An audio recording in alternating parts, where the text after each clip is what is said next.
Good day and welcome to this edition of Big Ideas in Supply Chain Podcast. My name is Polly Mitchell-Guthrie and I am the Vice President of Thought Leadership and Industry Outreach at Kinaxis. And I'm also very passionate about sustainability, so I'm delighted to have with me two guests today to talk about this exciting and important topic. I'm delighted to have with me today two really interesting guests who have a lot of expertise on this topic. Welcome, Josué and Deborah. So Deborah, can you tell us a little bit about yourself and how you got interested in the topic of sustainability and circularity? Absolutely. Thanks for having me on. My name is Deborah Dull. I'm the Vice President and Global Supply Chain Sustainability Leader at Genpact. Let's see how I got into sustainability and circularity. So I have a supply chain background. I studied it in school and I'm a supply chain practitioner throughout my career. I got into circularity first, I would say, actually, as part of a failed job interview. Okay, I love that. Keep going. Write a paper on the relationship between the circular economy and supply chain. I didn't get the job, which is actually probably a good thing, but it did light this curiosity about the relationship. And I've been studying that, researching it, thinking about it, presenting on it. People are very kind to give me airspace to talk about my perspectives and thoughts. And I've been delighted to see how far the market and companies have come in these last 5-6 years since I got into the space. Sustainability, I would say, is a bit more recent. I would actually put circularity and sustainability somehow in different camps. They often get put together, but circularity is really meant to be an economic model for reducing disruption and increasing material security in our operations, where sustainability, I find, is a much broader focus and scope. So my first official role was actually a couple of years ago with a team at 0100, working on finding ways to decarbonize supply chains through digitization. And in that work, really starting to get into the details of carbon and water and electricity that flow through our operations. And I'm delighted I've joined Genpact 6 months ago and to take that even further and understand the systems that supply chain professionals use today and how we can introduce new data into those systems, into those decision-making processes so that supply chains can be more sustainable. And if that weren't all enough, I know that on the side, nights, weekends, early mornings, you started a little organization and started a PhD. Can you tell us just briefly about that? Absolutely. Thank you very much. So 2 COVID projects that have persisted. One is called the Circular Supply Chain Network, very much in concert with this idea of how do we create a space for supply chain professionals to come around and talk about, really nerd out on the circular economy. We have grown. We're now a team of about 15 volunteers, actually, from all around the world. And recently have started working together with the Ellen MacArthur Foundation to develop their perspectives on supply chain. Really excited about the work that is underway there together with the members of their network. And then I also have started, it's actually a DBA, so it's not quite a PhD, there's a slight nuance difference, but through Heriot-Watt University in Scotland, and I intend to study the relationship between the economy and supply chain. Not necessarily circularity. There's actually a lot of really robust academic work happening in that space, but rather the impact that supply chain investments in a region can have on economic growth, or perhaps with the developments over the last couple of years with COVID, economic decline as well. There's a whole book of work that I wished I had access to when I worked at the Bill and Melinda Gates Foundation several years ago as an impact investor, which just didn't exist. And so that's a space I've been persistently curious about these years and hope that I have 10 years to finish the degree, so don't hold your breath, but it will get done eventually. Excellent. And I'll be looking forward to sharing the results. Excellent.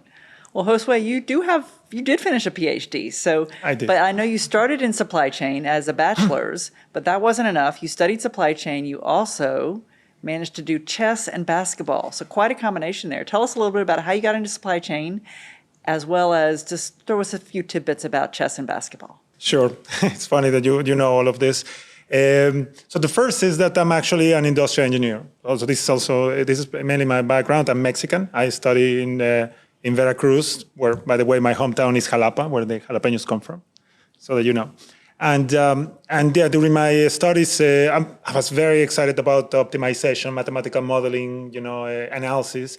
And I realized that also taking some of the classes, the problems that will have like the highest complexity in terms of how challenging it is to really build realistic mathematical models to help organizations solve problems in logistics are in fact in logistics and supply chain management. I'm telling you, this is more than, I would probably say 20 years ago, in which I was really very much into this. because of that passion, supply chain was a rising field at that time, and of course now we all know about supply chain because of the pandemic, right? Before we were having the need to explain ourselves what we were doing. But I started working on this. It's still in the focus on optimization, heuristics, and stuff like that, mathematical modeling. But then one day I read the book of Donella Meadows on the limits to growth and beyond the limits to growth that discusses, among many different interesting insights and ideas, how to use systems dynamics to actually, approach the problem of sustainability, right? And this is in the 70s, if I recall correctly. And this study actually created like the first foundation for many organizations to start doing something for the planet, or start being more concerned about the philosophy of going for the growth, as a civilization. Because I saw that, I realized, well, if they are using system dynamics, I probably could use operations research or optimization or mathematical modeling to actually solve problems related to sustainability, specifically on environmental sustainability and carbon emissions. So this is how during my PhD, when I was, this is 2009, I believe, I started working on this topic, and I realized that there were a few universities in the world really working on this by then. One of those was MIT, and then I managed to convince at that time the scientist that was, leading the carbon efficient supply chain lab to hosted me for a year and start working my dissertation on topics related to carbon efficient supply chains. And since then, I conducted my first carbon footprinting with one of the projects with Damco at the time and Maersk now. And then I learned other things, how to involve in inventory planning and, routing decisions, network design. And since then, I've been working heavily on this. Now, because of, my education was in Mexico at Monterrey Tech, I actually was fortunate enough to get a scholarship because of my basketball, being part of the basketball team. And in some time, when I was 15, 16-year-old, I actually managed to be part of the national team in Mexico. So that was very helpful. And in chess, this has been always my passion. I mean, these two disciplines were taught by my father, rest in peace. And in chess, it's like another way to approach life in a way, right? You have to make decisions with limitations of time, resources. Helped me a lot about the organization of ideas, and it's been really a passion that this time I still trying to take some classes every other week with one very close friend on Saturdays. But this is my life. I have a strong passion to really make a difference in the world, and as you know, both my labs, one related to sustainability as well as the other related to Lyft, working with the bottom billion and the other 99% of the firms, the micro firms, are intended to pursue this conviction of really making a difference in the world. Excellent. Well, thank you. Well, now that we know a little bit more about you, I've got a bunch of rapid fire questions because I want the audience that's listening to this to hear all the great knowledge that you have. So where I want to start with is with you, Deborah. So CIPS, the Chartered Institute for Procurement and Supply, did a study a couple of years ago and found that 80% of people working in supply chain said that they either had no awareness, little awareness, or little involvement in a corporate sustainability strategy. And yet we know that the vast majority of emissions in a supply chain, in a company, come from their supply chain. So if we're not dealing with supply chain, we're not dealing with sustainability and the biggest impact. So we have to figure out how to make it operational. How do we make it real? So I know that you said that's a big part of your work at Genpact. What are your keys to making sustainability operational? Yeah, absolutely. Look, we don't often tell supply chain professionals, you make a difference. The work you do matters. We really run the world, but we are never told that message. And I'm not entirely sure why, actually. We don't get it in undergrad, we don't get it in professional certifications. But the work we do does have a huge impact. And so part of this, I think, is to help our field understand the impact that we have. The other part, I think, is that we can introduce new pieces of data in the day-to-day of a supply chain professional.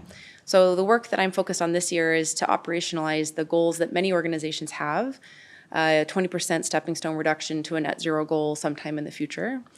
But what exactly are we actually asking who to do? What decisions are we trying to interrupt with which information? Which cadence are we trying to insert this new data into? Is it daily? Is it weekly? Is it quarterly? Is it IBP? Can it be more refined than that?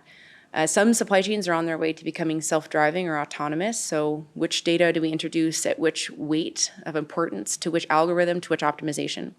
Once we start getting into those very operational tactical decisions, then we can start to actually open a whole range of conversations about how important are certain pieces of information to different decisions. So for example, we're seeing a popularity with adding a new decision criteria to IBP, let's say maybe once a quarter or twice a year.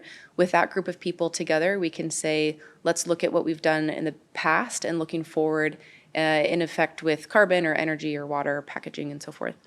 So one of the big initiatives that I'm working on now is how do we introduce carbon data into planning systems, into operational systems, into what-if scenarios, to, at a minimum, build a carbon knowledge, what many call a carbon intuition, into a supply chain professional's daily life. We often know what the cogs are of something or how long it takes a container ship from China to the port of LA, but we don't know the carbon emissions of that lane. So we've got a lot to learn as a profession, but we're very smart, and I have full confidence that we can do this, but we do need the tools in front of us. So I love this concept of carbon intuition. Like you said, I think supply chain professionals, you said it best, we can nail the cogs, but we don't have that carbon intuition. So Josué, I know you've done some really interesting research around one of the reasons why this is so hard is that a lot of the assumptions we have about what is more sustainable may not be. So can you talk a little bit about what we might do to help, what are some of the challenges in that carbon intuition and how can we help people understand that? Absolutely. No, I couldn't agree more. I love all the comments you made and how to really use the data, operationalize it, and help companies make decisions like business, supply chain management decisions. We've been working on that type of research, and for instance, some of the examples that we started is how to help companies understand their environmental impacts of inventory policies. For instance, if you know you're going to change your replenishment strategies, how will that affect the rest of the hotspots in the supply chain in terms of carbon emissions? Routing problems, which Polly, I mentioned this a couple of times. Looking at the routes. Not just for the shortest distance, but looking into the delivery of the heaviest goods first, or looking at the topographic effect. So to be able to make decisions with that information, which in fact will bring solutions that are not that intuitive, mainly because usually we just follow the approach of simplicity. Let's just go for the shortest or the fastest. But sometimes particularly complex problems require more complex or comprehensive, let's say. Envisioning of the problem. And in this case, you may get solutions that you will never be able to get unless you actually go for the highest level of detail. Right?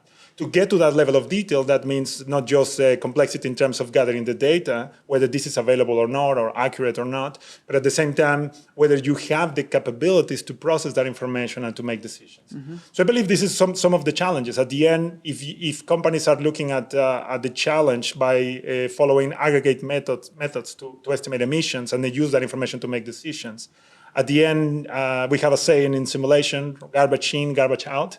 Right? Or you get what you measure. Mm-hmm. So at the end, the highest effort you can put at that stage is the one that is going to, in some sense, give you more alternatives to really provide strategic solutions mm-hmm. that will cope with many different ways. And this part of metrics, as you know, that I like a lot, involves definitely the accuracy of the metrics as well as the transparency, how to inform all other entities in the supply chain that could also collaborate with you to achieve your sustainability mm-hmm. targets. Mm-hmm.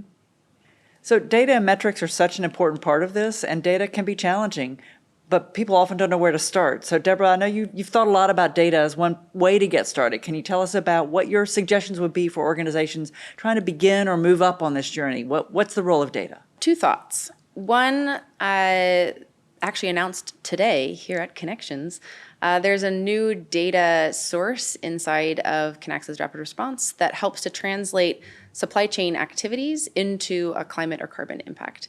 And so one way to get started, and everyone's short-staffed right now, I think everyone is still a little bit stressed out and trying to figure out how do you prioritize. So the idea of adding a brand new initiative may not be completely feasible right now, but adding a new data source alongside what you're already doing may be an option for some supply chains. So as you're looking to optimize fewer miles, even though maybe not be looking at Josué here, maybe not be necessarily the lower carbon option, but often our network optimizations are looking to, get closer to the markets that we're serving and may reduce miles. We want to reduce the amount of materials we need through inventory optimization, so forth. So as we're going about our daily lives in supply chain, doing what we already do, we should be able to understand the carbon savings that we have alongside those actions. So one place that can be started is at least get credit for the work that you're already doing.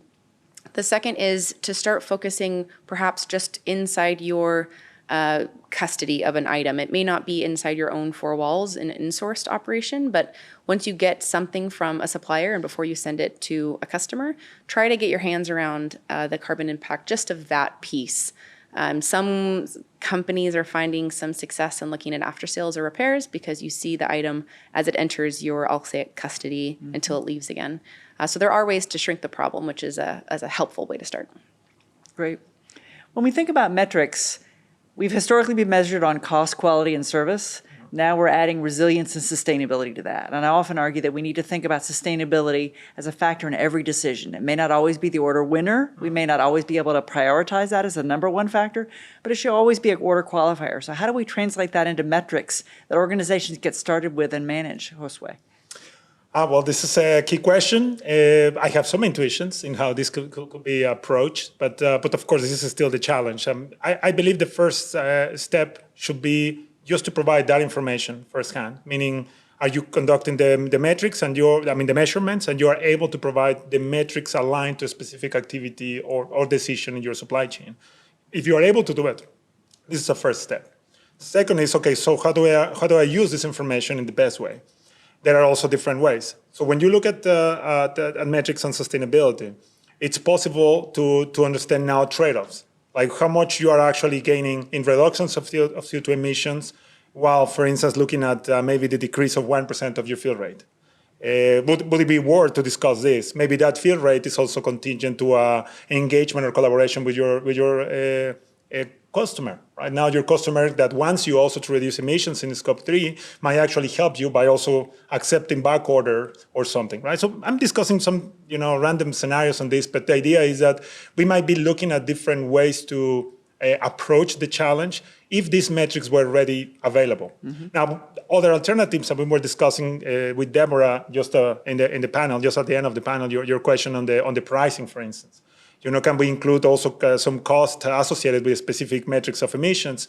And while I believe this is definitely an alternative that might help companies get the necessary attention to make decisions, again, always the risk is that once you allocate a cost to something that is as abstract as CO2 emissions, this can be faded away once you put all the other numbers together, right? Like the cost, now it becomes as relevant as any other cost you can save in any other part of the organization.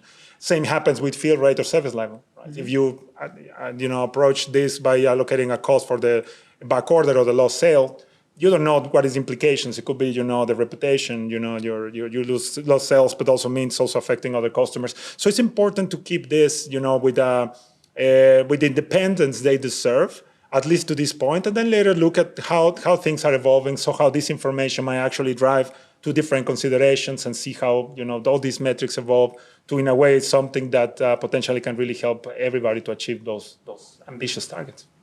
Excellent. So as we think about making all this operational, we have to think about how do we get a new mindset going in people? And I know, Josué, that's one of the things you've talked about, and I know you talk about that a lot as well, Deborah. So as we come to a close of this conversation, how do we think about getting people to see that change is possible and we can adopt a new mindset and we can make an impact? What is your takeaway that you want people to leave with thinking about that they can make a difference? Golly, that's a big question to end on.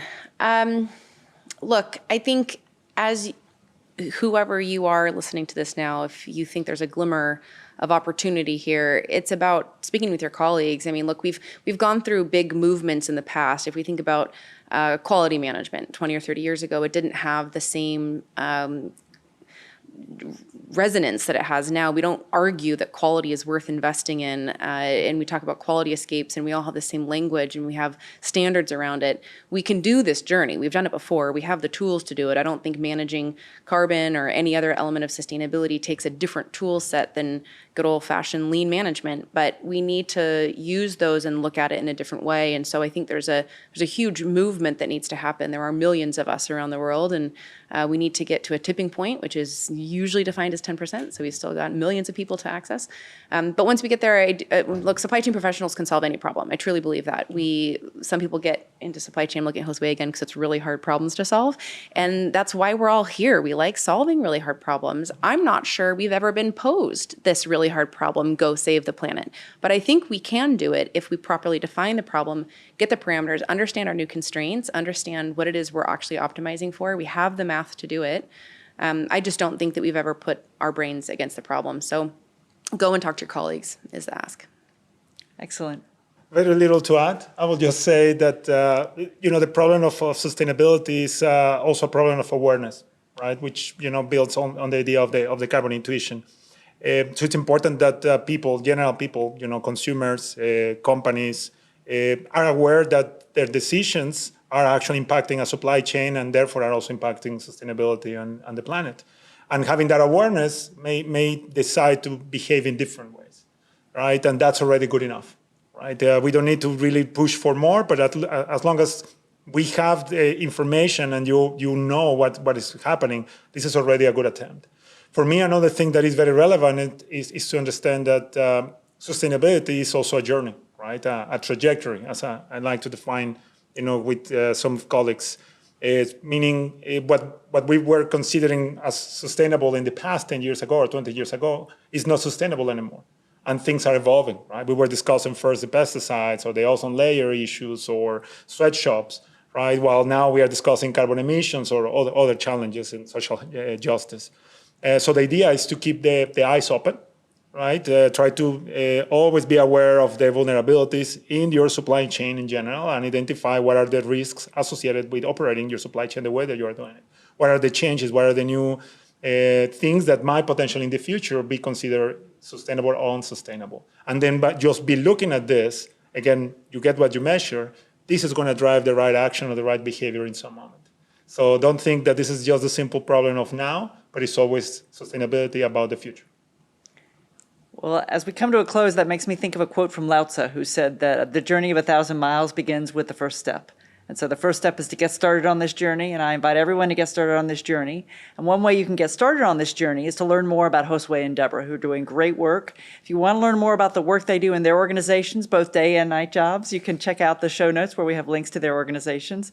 And if you want to learn more about sustainability or other topics in supply chain, I invite you to listen to more of our podcasts in the Big Ideas in Supply Chain series. And until the next one, thank you for joining us today.